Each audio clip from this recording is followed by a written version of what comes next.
Oi, boa noite. Boa noite. Você vai ver hoje no Repórter Brasil. O Supremo Tribunal Federal determina a quebra do sigilo bancário e fiscal do senador Aécio Neves. Mais de 30 pessoas ficam feridas durante confrontos entre palestinos e a polícia de Israel. O governo reconhece a situação de emergência de 14 cidades mineiras por causa da chuva. Os bombeiros buscam por desaparecidos.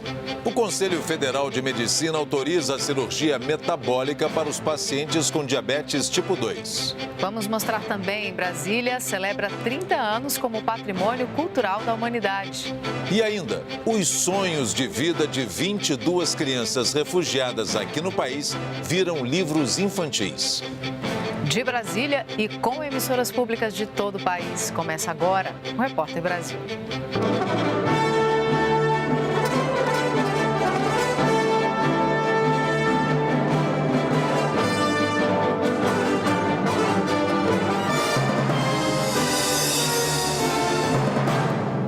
O Supremo Tribunal Federal vai decidir se a imunidade parlamentar se estende aos deputados estaduais. Hoje, o julgamento terminou com um placar de 5-4. O repórter Paulo Leite tem as informações ao vivo para a gente. Oi, Paulo, boa noite.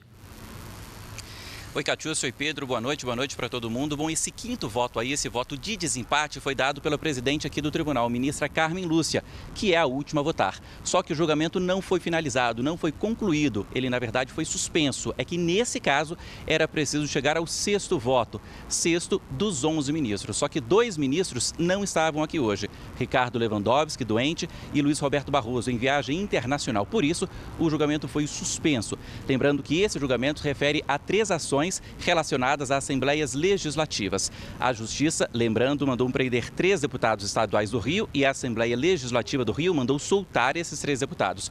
Situações semelhantes aconteceram nas assembleias do Rio Grande do Norte e também de Mato Grosso.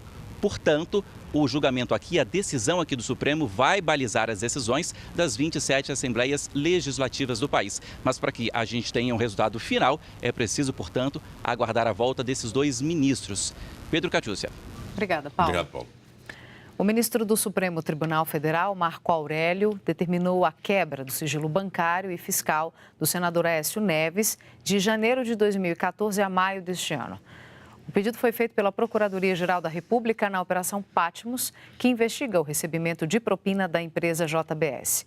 A irmã do senador, Andréa Neves, o primo Frederico Pacheco e o ex-assessor Mendelson Souza Lima também terão o sigilo quebrado. Mais cedo, os 3 tiveram prisão domiciliar revogada pelo próprio ministro Marco Aurélio. Em nota, a defesa do senador Aécio Neves diz que a quebra do sigilo é natural e salutar para confirmar a absoluta correção de seus atos.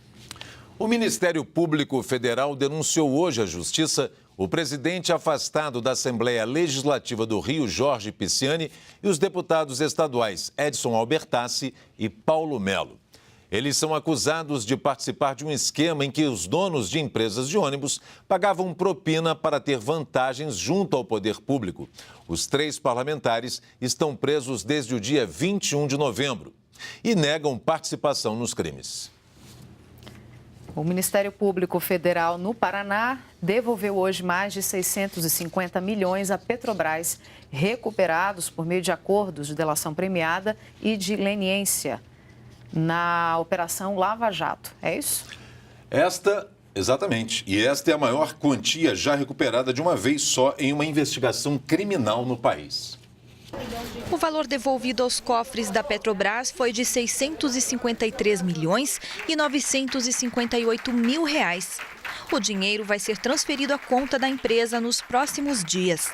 Esta é a maior devolução registrada no Brasil por uma investigação criminal.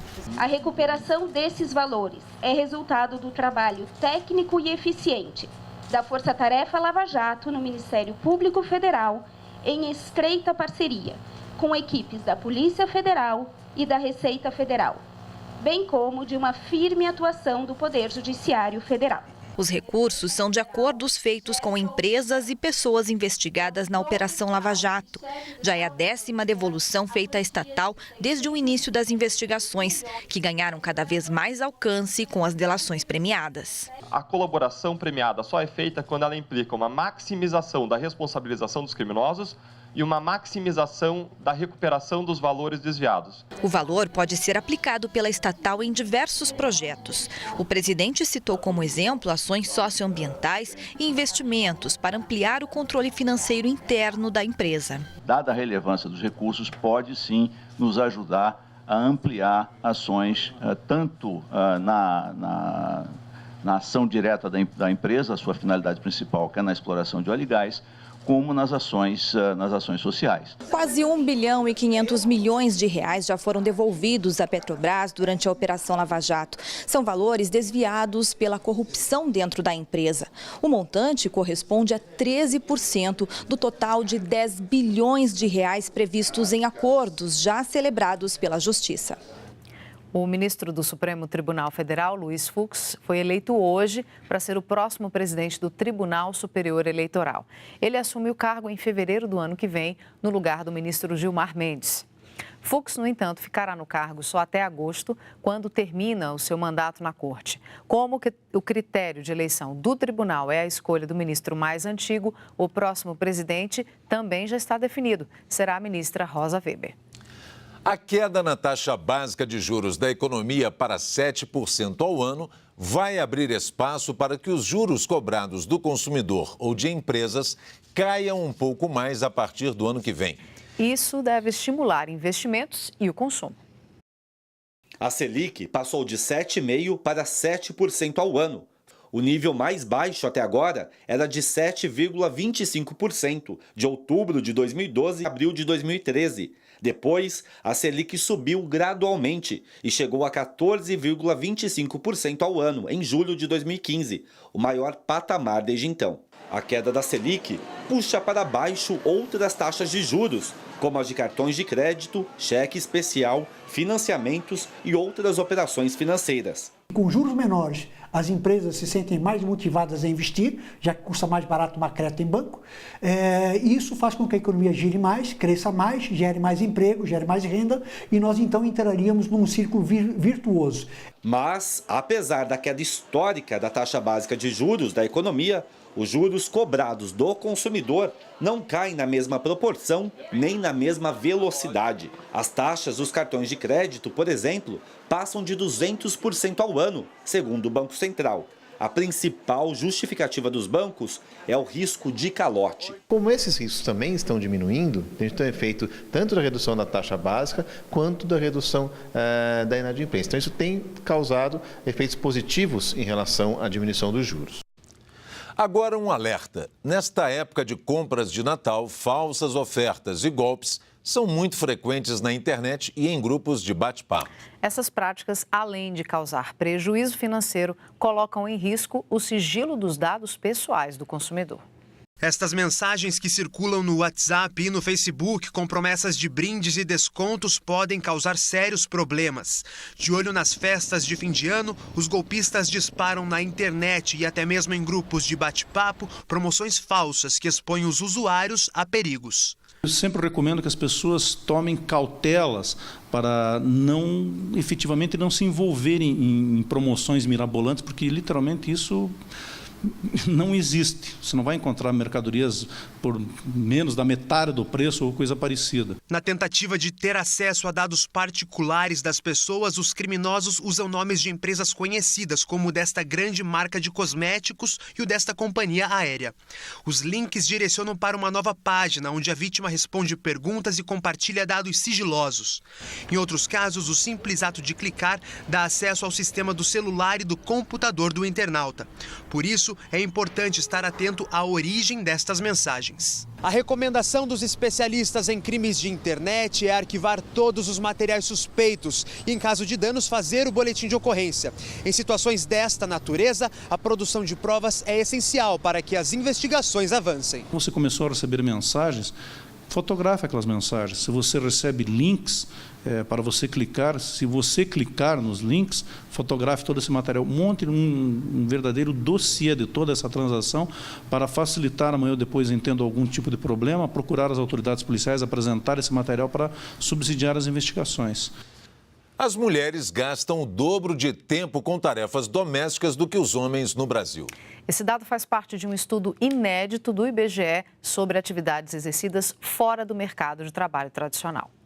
Depois que chega do trabalho, Cristiane cozinha, lava, ajuda no dever da filha e ainda cuida do cachorro. O meu esposo, ele até me ajuda em algumas coisas, mas tem outras que só nós mesmos, né, que a gente consegue fazer. Eu tenho que ter tudo programado para que eu possa fazer tudo, ser mãe, né, esposa, cuidar da, né, casa, cuidar de mim. Uma pesquisa do IBGE constatou que muitas de nós já vivenciamos no dia a dia. As mulheres gastam o dobro de tempo no cuidado com pessoas como idosos e filhos e nos afazeres domésticos do que os homens. Durante uma semana, essas atividades ocupam em média 21 horas do nosso tempo. Cada um fizer um pouquinho, né? Acho que fica fácil para todo mundo, não é verdade?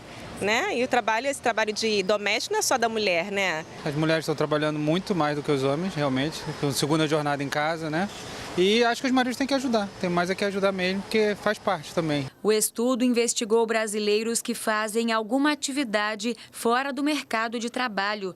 Um dos exemplos é o serviço voluntário, realizado por menos de 4% da população. As maiores taxas foram apresentadas nas regiões Norte e Sul. Outro destaque é o trabalho para o consumo próprio, que inclui produção de alimentos e fabricação de vestuário. Essas tarefas fazem parte do cotidiano de mais de 10 milhões de brasileiros, ou seja, 6,3% da população. Provavelmente esse tipo de produção está muito ligada à agricultura familiar, né? Então, locais em que existe muita agricultura familiar, a gente tenderia a ter maior produção para o próprio consumo, né? Já em locais em que a gente tem agricultura muito mecanizada, como São Paulo, e outros estados em que não tem muita agricultura. Portanto, isso tenderia a puxar para baixo aí essa produção para o próprio consumo na região sudeste. O governo federal reconheceu a situação de emergência de 14 cidades mineiras por causa da chuva no estado. Desde o início do período chuvoso, 6 pessoas morreram e 4 estão desaparecidas. As cidades atingidas continuam em alerta. Bombeiros fazem buscas pelos 3 desaparecidos em Urucânia, na Zona da Mata.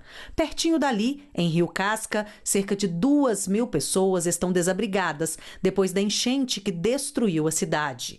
A energia elétrica já foi restabelecida e o abastecimento de água está sendo normalizado aos poucos. Em Contagem, na região metropolitana de Belo Horizonte, 200 pessoas continuam desalojadas e 20 estão desabrigadas.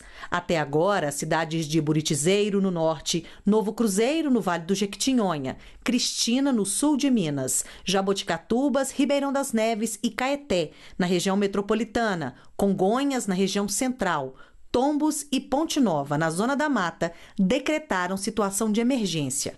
Em todo o estado, 6 pessoas morreram desde outubro, início do período chuvoso. 4 estão desaparecidas. A previsão é de chuva até o próximo domingo em algumas regiões do estado.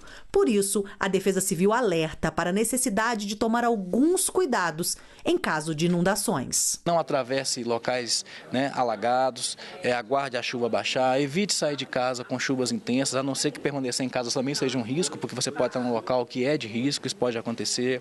Se você mora perto de rios, córregos, monitore o nível dos córregos. Recomendo, inclusive, que em período noturno, que haja até um revezamento, um combinado entre os vizinhos para monitorar, porque se porventura houver uma elevação do nível do rio no período noturno, pode simplesmente assolapar toda a vizinhança e as pessoas estão dormindo, então o resultado pode ser muito maior. Em situações como essa, a solidariedade também é importante. Saiba como fazer doações no site servas.org.br e ainda na página da Cruz Vermelha, cvbmg.org.br. Seguidores dos grupos terroristas Estado Islâmico e Al-Qaeda fizeram hoje uma série de ameaças contra os Estados Unidos nas redes sociais. É uma resposta à decisão do presidente Donald Trump de reconhecer Jerusalém como capital de Israel. No mundo árabe, o dia foi de muitos confrontos de palestinos com a polícia. A imprensa local fala em mais de 100 feridos. A correspondente Paola Diorte tem as informações. Os protestos aconteceram tanto na Cisjordânia quanto na faixa de Gaza, perto da fronteira com Israel. Um manifestante está em condições críticas, segundo os médicos. Gaza é controlada pelo Hamas desde 2007. Hoje, o grupo pediu que seus seguidores abandonem tentativas de paz e lancem uma nova intifada. No Líbano, reagiram tanto integrantes do grupo Hezbollah no parlamento quanto refugiados palestinos. Ao redor do mundo árabe, mais protestos, como no Egito. Na Jordânia também houve manifestações. A segurança da embaixada dos Estados Unidos em Amman teve que ser reforçada. Protestos também na Turquia e no Iraque, onde manifestantes diziam que Jerusalém é árabe. Depois de se reunir com o rei da Jordânia, o presidente da Autoridade Palestina, Mahmoud Abbas, disse que com a decisão, os Estados Unidos estão abrindo mão de um papel que sempre exerceram no Oriente Médio.